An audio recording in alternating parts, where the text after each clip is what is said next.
정체성을 갖고 살 때라는 제목의 말씀으로 은혜 나누기를 원합니다. 대한민국의 정체성이 뭐냐 말해보라고 한다고 하면 우리가 어떻게 대답할 수 있을까요? 헌법 제1조 1항이 그의 답입니다. 대한민국은 민주공화국이다. 이것이 대한민국의 정체성이 되는 것입니다. 그렇다고 한다면 우리 교회의 정체성이 무엇이냐고 말할 때에 그의 답을 어떻게 말할 수 있는가? 그것은 복음입니다. 복음.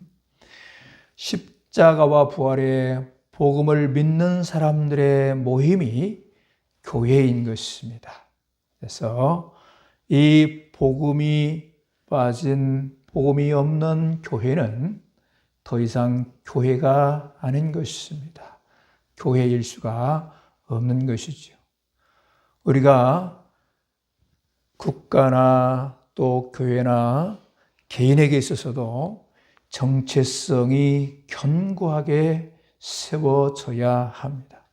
자, 그렇다고 한다면 이 정체성이 무엇인가? 정체성이라고 하는 것은 본래의 나를 뜻합니다. 본래의 내면의 참 모습을 말하는 것입니다. 그래서 철학은 그 학문에 있어서 나는 누구인가? 라는 물음과 대답을 통하여서 발전해 왔고, 또 우리 개혁주의 신학이라고 하는 것은 자아 정체성을 묻고 답하면서 신앙을 키우고 정립해 왔고, 이에 공헌한 그러한 신학적 개념을 우리가 볼 수가 있습니다. 이 정체성이라고 하는 것은 공동체이든지 개인이든지 견고하게 세워져 있어야 하는 것이 무엇보다 중요합니다. 정체성이 무너지면 위기가 오지만 반대로 정체성이 견고하게 세워지면 목적한 바를 이루는 승리의 삶을 이루기 때문에 얼마나 중요한지 모르는 것입니다. 오늘 본문에 여러분 보시면 분명한 자기 정체성을 갖고 산 한 사람을 발견할 수가 있는데 누구입니까? 요셉이라고 하는 사람입니다. 그렇다면 그가 보여주고 있는 그 정체성은 어떠한 정체성인가? 하나님이 주신 꿈의 사람으로 곧 나는 하나님의 사람이다. 나는 하나님의 사람이다 라고 하는 것입니다. 나는 하나님의 사람이다. 저와 여러분 하나님의 사람인 줄로 믿습니다. 따라 하시겠습니다. 나는 하나님의 사람이다.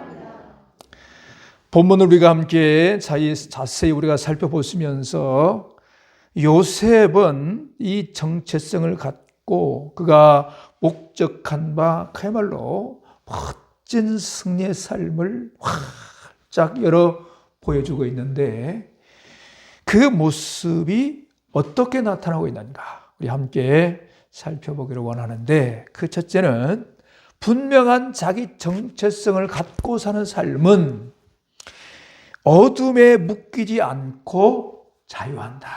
어둠에 묶이지 않고 자유한다라고 하는 말씀. 그래서 악한 생각을 품지 않습니다. 1절에 말미 쪽에 보시면 요셉을 산이라 그렇게 기록하고 있는데 이게 무슨 말씀입니까? 요셉이 종으로 팔린 것입니다. 형들에 의해서 종으로 팔렸는데도 요셉은 미움, 원망, 증오심, 원한 등의 어둠의 악한 생각을 품지 않았습니다. 그의 어둠에 결코 묶이지 않고 자유하는 모습을 볼 수가 있습니다. 요셉이 어떻게 그렇듯 악한 생각을 품지 않을 수 있었는가? 그것은 하나님이 그의 인생을 섭리하시고 인도하시고 붙드심에 존귀한 삶이요, 하나님의 사람이라고 하는 분명한 자기 정체성 때문이었습니다. 이 사실을 구체화시켜서 요셉이 고백하는 대목이 창세기 45장 5절에 이렇게 나타납니다. 당신들이 나를 이곳에 팔았다고 해서 근심하지 마소서, 한탄하지 마소서. 하나님이 생명을 구원하시려고 나를 당신들보다 먼저 보내셨나이다. 이 말씀은 자기 인생을 향한 하나님의 섭리하심, 자기를 통해 일하시고자 하는 하나님의 뜻을 드러내고 있습니다. 그러면서 요셉은 하나님의 선한 인도하심을 덧입은 하나님의 사람인 것의 정체성을 함축하여 고백하고 있어요. 이 정체성을 통해서 그가 어둠에 묶이지 않고 자유할 수 있는 멋진 승리의 삶을 열어갑니다. 성경 전체에서 말씀하고 있는 성도의 정체성이 무엇인가? 그것은 나는 하나님의 사람이다 라고 하는 것입니다. 우리는 하나님의 사람입니다. 하나님의 백성입니다. 하나님의 자녀입니다. 믿으시기 바랍니다. 이 정체성을 늘 잊지 않고 믿음으로 세워가야 하는 것입니다. 하나님은 이 믿음이 있는 가운데에 일하십니다. 그렇지 않고 불평, 원망, 미움, 악한 생각 가운데에는, 그 어둠의 죄 가운데는 역사하지 않았어요. 일하지 않았어요.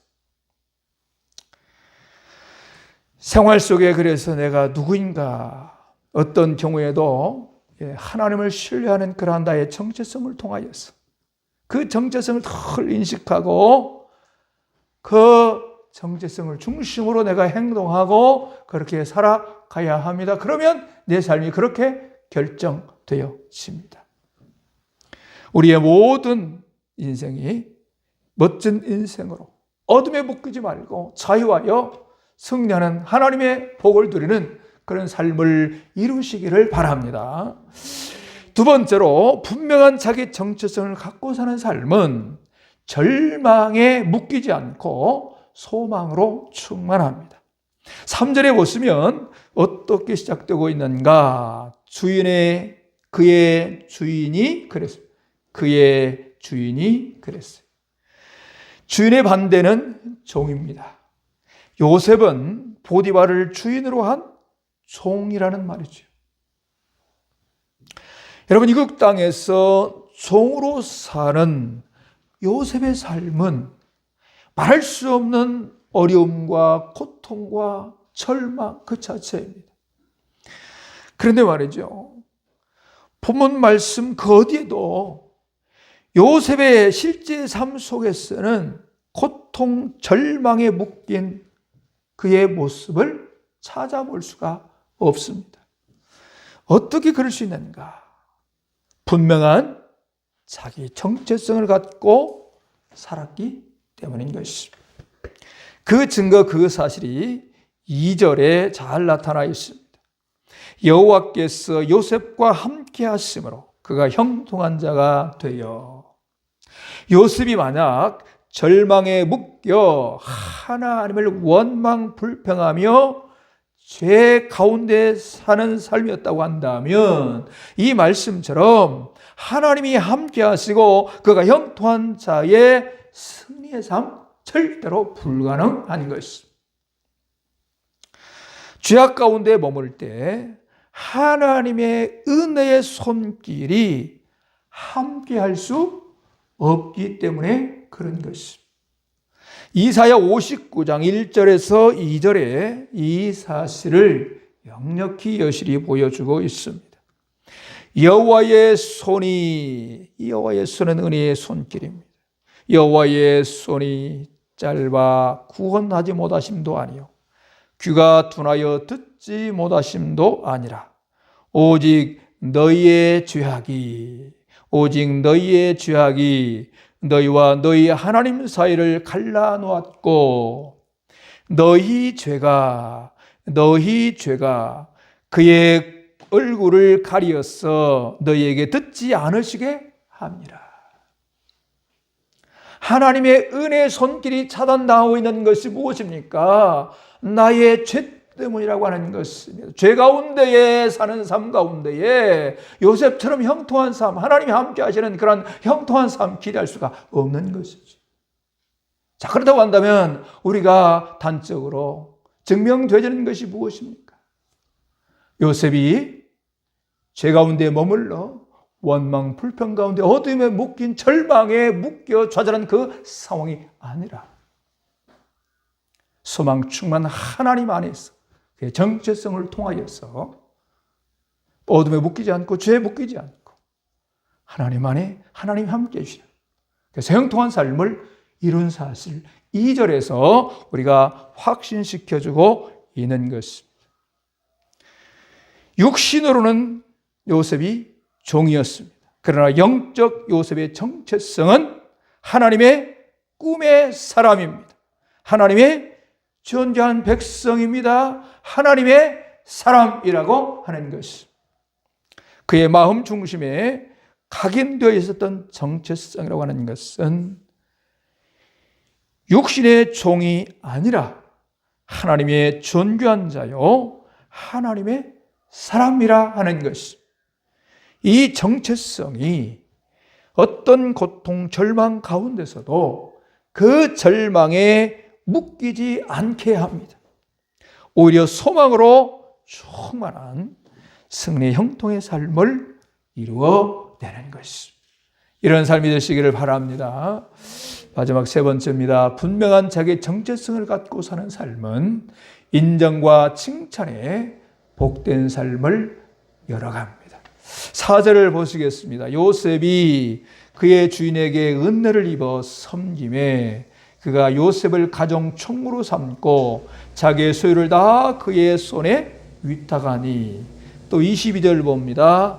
간수장이 옥중 죄수를 다 요셉의 손에 맡김으로 그 재반 사물을 요셉이 처리하고 이 내용에서 보시면 요셉의 어떤 삶의 모습을 보여주고 있는가? 인정과 칭찬에 복된 삶의 모습을 보여주고 있어요. 여러분, 실제 삶의 현장을 들여다보면 어땠는가?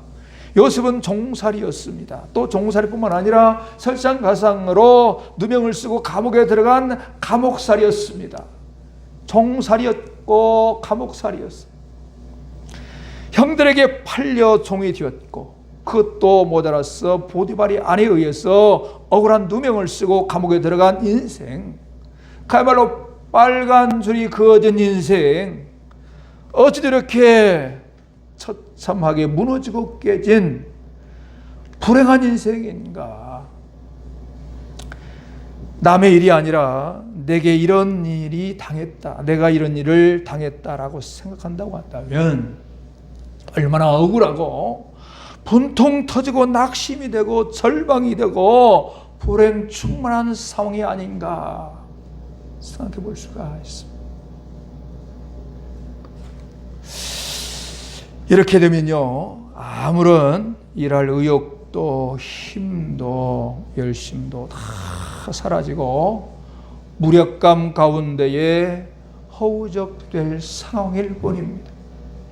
그런데 오늘 본문에서 요셉이 보여주고 있는 삶의 현장은 정반대의 모습입니다.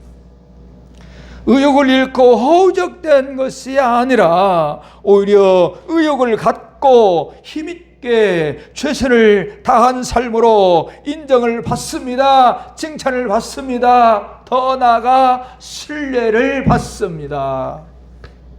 그래서 가정 총무가 되고 옥중의 재반 사물을 다 담당하는 간수장 대리인이 되었습니다.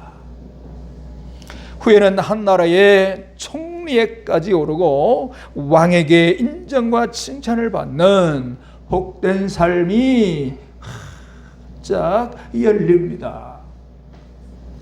여러분, 어떻게 이런 삶이 가능해요? 어떻게 이런 삶이 가능한가? 하나님의 꿈의 사람, 하나님이라고 하는, 하나님의 사람이라고 하는, 나는 하나님의 사람이다, 나는 하나님의 사람이다라고 하는 분명한 자기 정체성이 빚어낸 새 힘으로 의욕을 갖고 열심히 힘을 다해 최선을 다해 자기의 처한 현실에서 최선의 삶들을 열어가게 된 그 결국이 인정과 칭찬의 복된 삶을 이루게 된 것이고, 그 삶을 누리게 된 것이고, 이를 통해 하나님께 영광의 복된 생애를 열어가게 된 것입니다. 결론, 가장 중요한 핵심 무엇인가? 분명한 자기 정체성이 이러한 복된 삶을 열어가는 줄로 믿습니다.